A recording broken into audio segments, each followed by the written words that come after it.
Hi everyone, welcome back to Perception Paradox. My name is Zivile and I'm your host. And today guest is Marcus McDowell, a brand strategist and innovation consultant whose work moves across tech, culture, identity, and impact. And I would say he is a pioneer. He has spent years building bridges for underestimated communities in a world that often rewards conformity. So I hope you enjoy it and let us know what you think and let's dive in.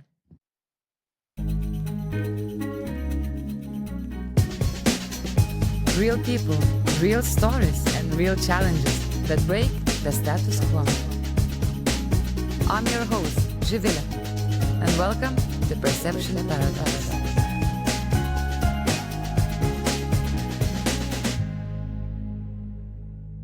Marcus, welcome to Perception Paradox podcast.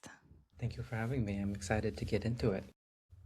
Me too. It's been a long time, and we had this just thought of having a conversation together during one of the tech barbecues. I think it was a couple years ago already. Time flies. And one of the things what struck me when I met you was you truly owning your style, your character, your opinion, your identity. And you've been living around the world. You find yourself right now in Germany, in Berlin, but it's not your hometown, right? So my first question, I would like us maybe to open up the conversation and to see where it leads us. So where do you feel most at home right now, and what does home mean to you? Good question. I think, as I get older, it was actually 3 years ago. Yeah, where I started to connect certain puzzle pieces in my brain. So I'm Caribbean, so I'm a little I jump around a little bit, so I apologize in advance. But for context, like 3 years ago, I put the puzzle pieces together that my mom and dad were both immigrants, and they were like, of course we are. So I was like, yeah, but I don't know. Maybe it's because they're Canadian and Jamaican. I was like, that's not like Lebanese and Chinese in terms of geographic distance and cultural differences from the United States. But I think it's still very valid. So I think as I get older, I have a stronger draw to Caribbean and Jamaican culture for sure. So I haven't been to Jamaica since I was much younger. I would go many, many times as a youth, or as a picnic, as we say in Jamaica, when you're a child.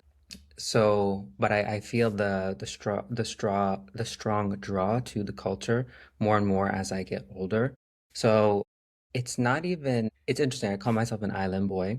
So I can travel different places. And of course, like different places have their ups and their downs. I could say I kind of feel at home in Berlin in some ways versus also in Miami, where all my Jamaican family is. But I think I kind of make my home now when you've traveled so often you find it in the people that are in proximity to you, but also how you choose your everyday kind of like programming. So I blast dancehall every day because I'm like, this brings me great joy, and it connects to my heritage and my history, but also kind of helps me think about the future in a way of like defying some spaces that might tell you to not be who you are, so you boldly and brazenly do it anyways, and it kind of sets the tone for the day. So yeah, I think that that's currently my answer. Although throughout my travels, I have been very strongly drawn to Southeast Asia, culturally and socially. I think there was a lot of strong pulls, and specifically the island vibes,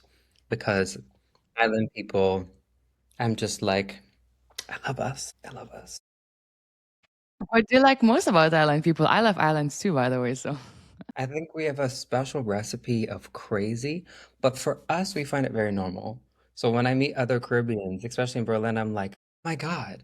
And they're like, yeah, right. And I'm like, the people look at us like we're crazy, but then we look at everyone else like everything else is crazy. It's even CEO and founder of Golden Isle, which is a digital studio, but then the Isles, which is our culture and ecosystem kind of branch. The reason why I chose the term the Isles is because many of the times is the underestimated individual. You're competing against the mainland. So in like the Caribbean, for example, but you could look at other places with many islands, you're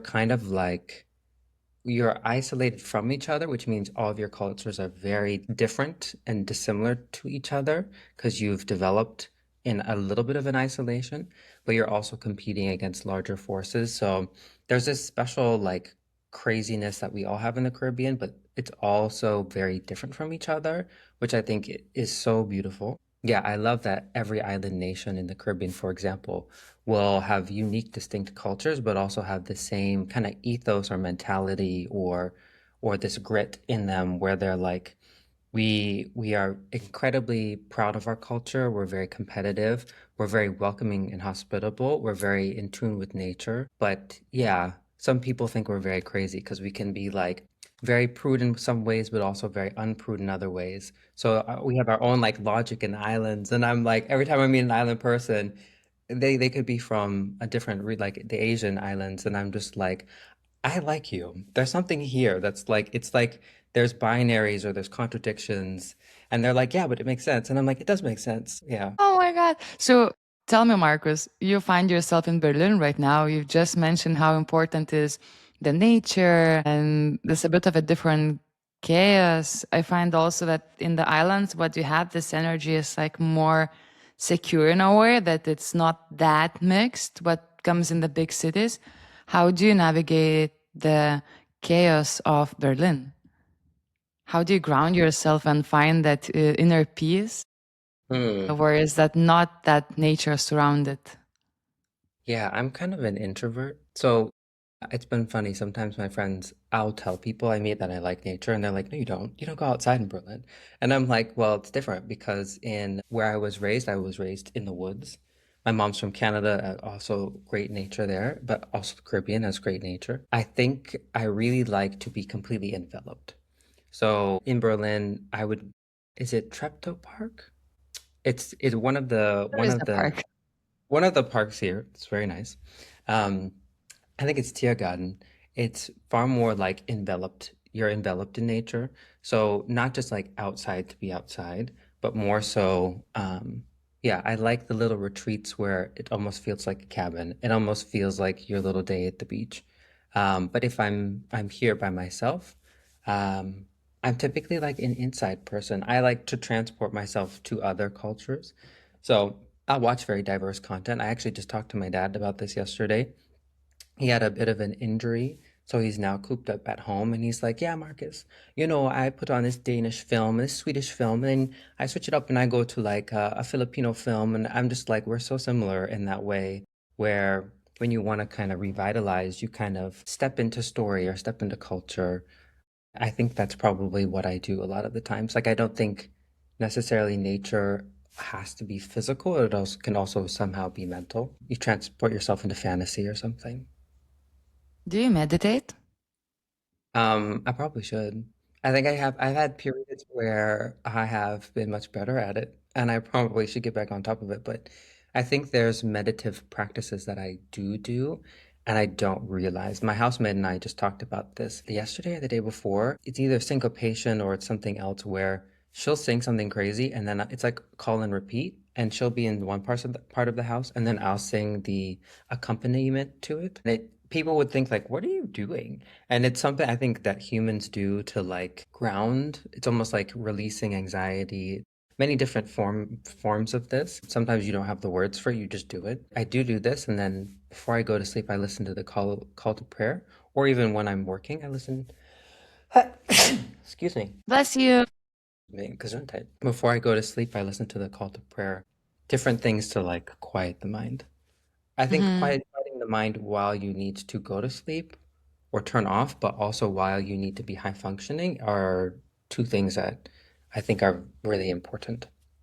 Yeah, I agree with you. Talking a bit about the identity, right? You travel a lot, you work internationally, and I'm pretty sure that one of the questions you might be receiving, so where are you from, or what's your story? So how do you approach that question? Because myself, I've been living around so many places that sometimes I get even confused. Where am I from?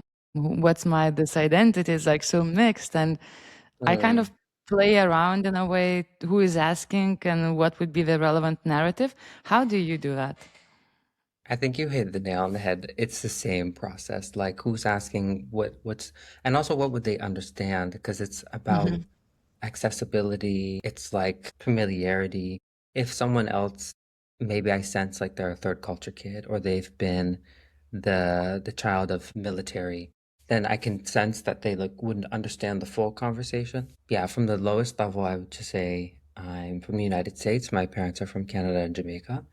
I've traveled a bit and I've ended up in Europe, and this is kind of where I reside. But then for other people, they want to hear that whole story. So maybe if you're talking to someone in Kenya, you'd like really get into a meaty conversation of why it is what you do. And then when you ask the why, a lot of the times it actually is entrenched in people's identity because it's their perspective, it's their vantage point, and a lot of the times it's also their assets. So yeah, I think sometimes I have to be aware of what to say and what not to say in certain environments because also some identities can be very controversial and can be just the existence can be a defiance of history or a defiance of what narrative should be. So um, it's an interesting one. Love it. I like what you're saying that we have to be careful and that some identities can be controversial in some contexts. And that leads me maybe us shifting a bit towards the environment. You've been involved a lot in the very vocal startups, founders, entrepreneurship, and then identity. So before we dive into the identity part, how did you find yourself in the startup scene? Because that's where we met as well in this Mm. conference in Copenhagen, right? So what brought you there? Yeah, it's kind of a mixture of I was looking to be forward thinking in terms of where I would position myself for a career, but also thinking about what was missing. So I had previously worked as the marketing supervisor for a CDFI, it's a community financial development institution. So it's like a community bank in the US. It's the largest of its kind, focused on a specific community. And I would realize later on in my master's degree that many of the individuals I was around, it was a very prestigious elite school. I would go, I don't know what this topic is. I don't know what private equity is. I know what consulting somebody is, but I don't know what big four consulting firms are. Or so there were many spaces where I was like, okay, I don't know as much about technology because I thought you had to be an engineer to even discuss that space, or I didn't really know about investing because our communities don't ever talk about this topic. So I think it was both curiosity, trying to plan effectively to go somewhere that was a little more weatherproof, as we would call it, and also trying to figure out how I can fill the gaps for my community. So I ended up in the incubation space when I came to Berlin at an incubator and then quickly learned about this ecosystem, about the process of helping startups confirm or validate like what they're building, get it ready for investors, scale, grow, etc. The whole conversation. I only became aware of it once I got here, and then throughout the years, I've kind of been not necessarily directly on tech products, but more adjacent in building programs or almost like we call it productized programming.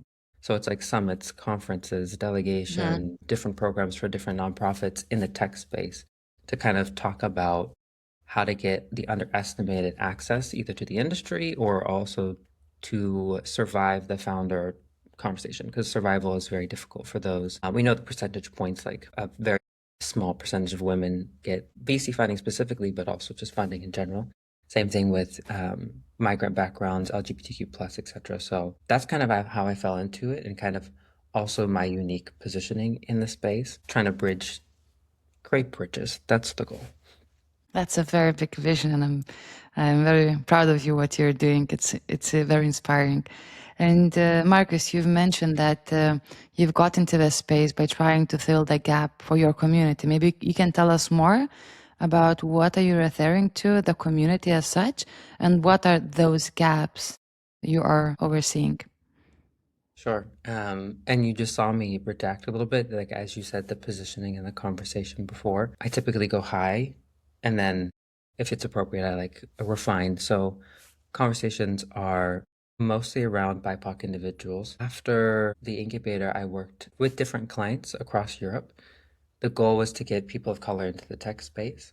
So many entities across Central Europe, Western Europe, and the UK. I had different clients working specifically on that tech conversation of the talent pipeline, how to get access, how to expand access, but also, it's not just about access for the initial job, starting your career conversation. As economies change and a lot more of us have to be founder focused now, as traditional career paths don't look the same. A lot of these stable roles aren't stable anymore, or stable careers or paths aren't stable anymore. It's also about how do you get people access to not just industry, but also alternative ways of working. I don't know if that's the best way to position it, but being a founder is very different than being like a full-time employee at a corporate. So many of my clients would still have they'd have the skill set conversation or the talent conversation, and then they would have other things running in parallel, such as for like elite professionals who have already gotten all the way up here, or for founders who want to build and they need to understand how to build. So many of these clients had a similar format where you're trying to triage or like create a holistic way to make sure that people succeed. Yeah, because many of the times you'll go to work for Google and then you'll be there for a couple of years and then spin out and create your own startup or something. So what do you do with that and where do you turn if maybe all of these spaces do not mirror you? There's a lot of this homophilia that happens, as we know with investing. People invest in people who they find incredibly familiar to them. Same thing with hiring. So same thing with access to memberships and conversations. So just want to expand that, create those solutions so that people know where to turn to and how to get the access to the information, but also know how to build because building is very messy. As you know, being a founder, it's ups and downs. It's, I don't know what I'm doing. It's that ego death. There are many things to that conversation that you need, both from skill set, but also from that wellness perspective. So yeah, that those have been examples of the communities I've affected. I'm very intersectional by nature, and I also care too much. So intersectional by nature, I will involve myself in a lot of the LGBTQ plus conversations because I identify in that community as well.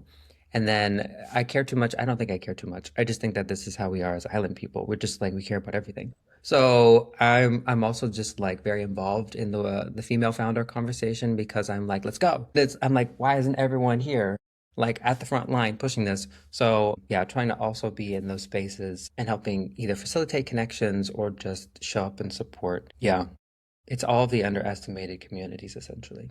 And how can we actually make the difference and reduce the gap we have currently from the funding and to overall inclusion in the tech? We've been talking, especially, it started all with the first woman founders. I do believe after the COVID reports were released and then the tech scene was expanding. However, we don't really see that the gaps are very much narrowing, but correct me if I'm wrong.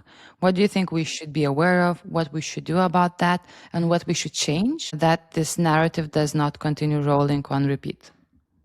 Yeah, I think it's two things.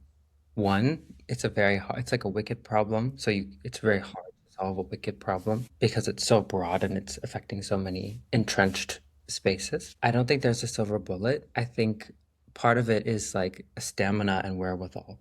So if you also talk to island people or even just many communities from the global south, you'll see this like persistence. Jamaicans, when we were hit by Hurricane Melissa, we were immediately like, it's fine, we will rebuild, everything will be fine. So there's a degree of I don't want us to get downtrodden by the direction that things are going. So I definitely think it's getting harder in many ways, but I also think that we mistake the power that we have. So if we're working as collectives, again, I care too much or I'm involved in all of these spaces, but truly if all those spaces were unified and had solidarity, I think that we could create a base where we could effectively pull capital from, we could pull resources from, we could distribute knowledge. I think that we're almost too, I guess the word is bifurcated, separated into many silos. I think it's really effective to address a community specifically, but then if you're talking about the capital conversation, you don't have enough to pull from to solve problems alone. So I would give an example here with many organizations I've been a part of. I've tried to have us engage in the conversation of solidarity. So with the financial institution I was part of in the United States, we were able to focus on our specific community, but then we saw intersections between our community and another community. That other community outside of the intersection had 2 to 3 times as many dollars in their buying power. So many people, after our initial campaign that I created, started opening up accounts at the bank, even though they're not the target audience for the bank, because they believed in the conversation. So they're not who the bank is necessarily targeting, but they go, I believe in this mission. I love that you're looking at the intersections. I'm from that community. I might not be part of the community that you're directly addressing right now, but I know my power. And if I open an account with the bank, you'll be able to take that and create more loans for businesses. Mhm. So I think that that's a solution that we can talk about now. I think there are many people creating really interesting initiatives that have started to look at almost kind of how we build MVPs. They're looking at what's the minimum viable impact. So they're trying to create less of really complex nonprofit overhead, but more so go, what's a vehicle? I saw one recently. I will try to find it and share it. I think it was called Flink or something. It's something with an F, and they're collecting funds from the diaspora of the African continent. What they can do is if you subscribe, I think it's like £5, euros, or dollars a month, they're able to put that in a vehicle and create funding for impact projects across the continent. So I think it's about time that we had conversations about these collective pots that we invest in, where to put our money. As you know, sometimes you're not going to get the funding even though you most deserve it as a founder because of Mhm. biases and closed doors. And it was someone that I was either speaking to recently or also watched who said, like, going to investors is like dating. If you're not their type, you're not their type. So, or almost like knocking on doors that even if you have the best kind of validation, traction, you have revenue, you have users, etc., sometimes you're still going to find the same dead end. So, how do we create our own platforms and vehicles to get the work done that we need done? So that's I don't know how Mhm. the solution, but I'm very curious about this, and I'm trying to work on building these solutions with many people in my network across different regions and spaces because it's a very consistent problem that people find. Mhm. But I like but you're highlighting that type, right? That it's your type or not your type. So I kind of, at the end of the day, maybe it's better that you get to know, so you don't have to continue working with someone who has completely misaligned values, expectation, the way working. The only problem that the majority of power usually holds in a very standardized bucket of people, and with it's not open to include other backgrounds and perspectives and so on. That's where I see like such a big gap and unfortunate situation. You've been mentioning about founders and how you actually attracted people outside your community to actually join the bank, etc. That rings a bell for me for a very smooth and good way of positioning and identifying some kind of strategy to reach not only your close community, but resonate with the people outside that. So I'm very curious to hear your thoughts because I read somewhere you were talking about founders auditing, brand auditing, and it's not only just a singular process, but it's a collective. Could you elaborate more about what do you mean and what does it mean the founder auditing that they sometimes need that and this audience definition because even before the call, right? We don't want to reach everyone, we want to reach the right people. Hmm.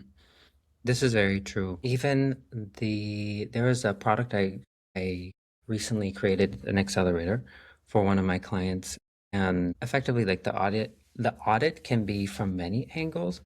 So you've probably been through some, many people listening have gone through these accelerators. They help you identify a pathway to growth, but many of the times you're not aware of your own stack. So you have like a brand stack, for example, and you need to go through it and understand if it's effective. So, of course, that could be, I come from a design background and I've done a lot for art direction. So it could be very much about how your brand presents. I think it's very important based on who you're talking to. It kind of shifts. But to have a brand that's very beautiful, I think is important because many people need to resonate with something they find appealing. Many people might have a contrarian view to this, but I think it becomes even more important as AI advances and many things kind of feel templatized. Someone said we're reaching homogenization, and it very much feels that way. So I would say a brand needs to be very appealing, but also be very functional. So sometimes people have one but not the other. I see this in founders who are maybe first time founders or who are creative founders. They have a very beautiful, appealing brand, but they don't have the funnel to capture who they're trying to target and then convert and kind of maximize their touch points where they're reaching their audience. So that's kind of more so on the marketing level. And then sometimes you find more technical founders who have a really effective funnel, but they really struggle with community or they really struggle with people taking a liking to the brand they've created because there's no like cultural social affinity. So it's like it can be very different based on which kind of founder you're looking at and who you're talking to. Again, not to say there's this silver bullet of something that you should do, but based on different industries and the objective of the business model, I think it's very important to understand how both the very aesthetic and technical things can be married to help you optimize the results you're looking for. So that's kind of what I've done with many people in terms of auditing. And again, I think it's because I sit between both this side and this side. Even in my undergrad, I created my degree between design, global entrepreneurship, and marketing. So I tend to see both sides, refining my process and my understanding of how they can be best married. But I think that that's the strength of having an audit that's both like this cultural, aesthetic, social, but also the functional. Yeah. And how do you navigate building your own narrative, your own brand versus building for others? Because it's kind of you're playing in a very broad playground where, you know, there is this saying we have in Lithuania that I think it's even global. Like, usually the shoemaker ends up being without the shoe because he's making shoes for everyone else and forgets Mhm. itself. So, how do you do that? This is a great question, and I'm going to be very frank and transparent. I'm not the best, and I need to get much better, and it's a goal of mine this year. I think my personal brand is powerful, but I think I'm afraid of it. There's a fear of what it could do and its potential. There's like anxieties wrapped around that, but it's also the conversation of the shoemaker ends up without the shoe. So I'm very good at identifying other people's issues and helping them build solutions to them.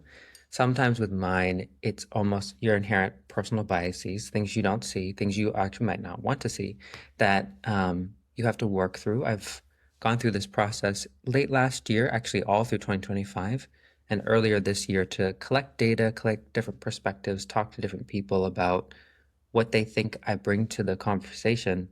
And even then, you're amassing a lot of data. Sometimes it is and isn't relevant for what you want to build, but it does let you know kind of what people see in what you already have present. So different people interpret things very differently. And even for myself, I'm still learning how to navigate that and build something that people, again, resonate with, but is also functional. So yeah, I think sometimes it's almost this personal conversation you have to have with yourself about, are you ready to do this? And then what does it look like? And why are you doing it? Some people are not comfortable being the face of their brand. I found this with many founders. For example, doing master classes in Kenya, some would say I'm not comfortable, where others would say I would very much want my face to be the front of the brand. But you find that same dynamic is also here in Germany. So I think it's each to their own to find how comfortable they are in like their personal branding and what that means for them. Someone was even saying that they might have an AI avatar step in and be that figure. I mean, I stand on maybe the more contrarian side to AI, and I prefer if I'm engaging something to see a real person, unless it's identified as like this is not who is the founder. It's like I think it's super transparent, and I understand from the beginning. Then I'm like, oh, okay. Um, so yeah, I think it's a very interesting time right now for this conversation because many people are grappling it with it.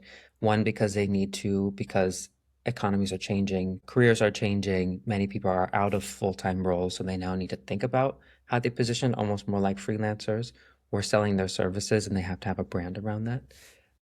But then also the world is expanding rapidly, and I think people are really drawn to unique conversations and unique stories.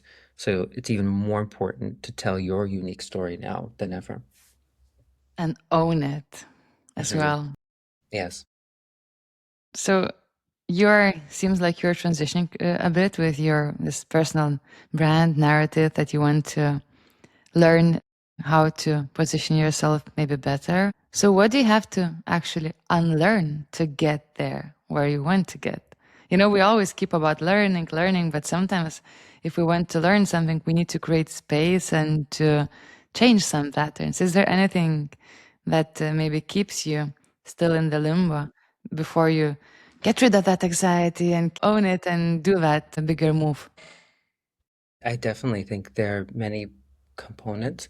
The most influential, I would even use an analogy. I went to, again, a very elite master's degree, and it felt very disjointed from who I identified with, but it felt like you need to kind of embody this persona in order to speak to the VC investing technology space. So I kind of adapted that. I didn't think it was effective, actually, because what happens is many people who are like me aren't in those spaces, and now you're kind of a template of everybody else competing to get in these spaces, and you've kind of destroyed your natural advantage. So I think for a long time, I thought about my LinkedIn profile photo went from this, which felt very like buttoned up and very controlled.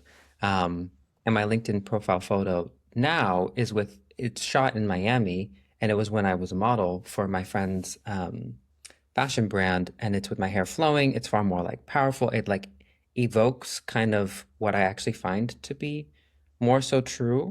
And I can't tell you how many people say they love that headshot. Everyone's I like, love it. I still remember you told me now, and I'm like, what's your headshot? And I'm like, okay. And it went into my mind immediately. yes, everyone Awesome. loves it. And I think that that's the power of like, okay, well, I know I have something that resonates with a lot of people. What's the intersection of a lot of resonance and feels like it's personally sits well with me, with who's the audience I'm trying to attract? And I think now more and more when I'm talking about underestimated communities, they don't want that person that feels like they just happen to be in this space and look like everybody else, but might reflect them a little bit. They want you to be that warrior that's fighting for building space at the table or fighting for the table to expand, or building your own table. So I think that that's where I've gotten to kind of this. I think I'm a bit, it's interesting because I hold two things to be true. I don't think I know enough, and I feel like there's so much to be learned. There's so much that I'm like, I've been the first in this space, but I don't see anybody else at the next step. So I don't know how to get that information, or I'm missing so many things. But then there's a lot of people who might look to me to be that person that has accomplished XYZ. And sometimes I'm just like, wow, it is not the imposter syndrome. I don't know what you would call it. It is kind of that. I don't think that I necessarily feel like an imposter. I feel like I have to be that champion and that warrior. And Mhm. sometimes I'm like, am I too tired for that? Am I too, because it's very taxing. So I Yeah. think that's another part of the conversation is like how secure, safe, and how taxing is that conversation? And I think that that's kind of what holds me back. Thank you for sharing, Marcus. And I love that you're also mentioning the safety aspect. That's something we sometimes forget to take into consideration. And if we don't feel safe and the environment is not secure, it's really difficult to move the needle with and make it feel flawless. So Mhm. thanks for that. And it brought me another question to my mind, since you've been mentioning about this a bit of the imposter syndrome, a bit of this kind of can I do this bigger step and so on. And you've been working with so many founders. So at what point do you think, and I think it's more like this, maybe even philosophical question, do we stop asking for permission and just start building, creating, owning with all the flaws without that aiming for perfection and just doing it? Because it seems like society expects us to seek that validation and to think the same way and to be that perfect role model, which is like nothing is perfect. So when do you think that clicks? Have you noticed maybe any stories when a founder fully transitioned to the other side of the hill? Yes, let me say from my vantage point, before I jump to the other founders, I do think that this is very true. It's unlearning, as you said, because you've been programmed, so you have to like unprogram. So in my case, or many, I think it's many people's case, it's they went to this institution. They might have been the first ever. They had to like really code switch. We use the word code switching a lot, and third culture kids are intersectional or the underestimated communities. And I think the code switch comes again with that fatigue. So it's identifying, I think, whether or not you can afford to. I think affording, it's privilege. I have a lot of privileges that I must be conscious of. I can choose to take a path that maybe someone else cannot choose. So it's understanding if I have the privilege to make the choice. And then I think it's maintaining the course. And I think it's finding those spaces. The spaces don't have to be physical, they can be virtual, where there are people who want to see you win. Someone said, go where you're celebrated, not where you're tolerated. So I think that is very powerful here because if you're kind of chipping away in a space where you're tolerated, it requires so much from you to maintain that course. Whereas if you're celebrated somewhere, it's almost like you're lifted. Your wings have wind underneath them. You just have greater confidence. Even if you still don't know many answers, you know that there's a path where you will have helping hands along the path. And I think that identifying that path is probably one of those valuable things to do in order to get you to where you need to be. Because you have a great thesis, a great hypothesis, and trying to like shoot here, but the real on the ground things, I think many founders who have done business for a long time, but they weren't like MBA to founder. They were more so like they built things in real life. I think that is almost the sobriety of real life every day and engaging with, well, I know the real truth behind certain communities and how they engage with celebrating versus tolerating. So why not occupy space there, then fight this battle over here where I'm kind of just tolerated and I feel fatigued all the I love it. That's so important to talk about that. We sometimes trying to prove ourselves to the wrong people in the wrong environments rather than actually serving where you belong and where you care and where you can make a difference and people are open. It's crazy how our immune system sometimes can also fire up and react and you understand that you're in the wrong place. And Yes, then and we whom need are to you listen. trying to prove?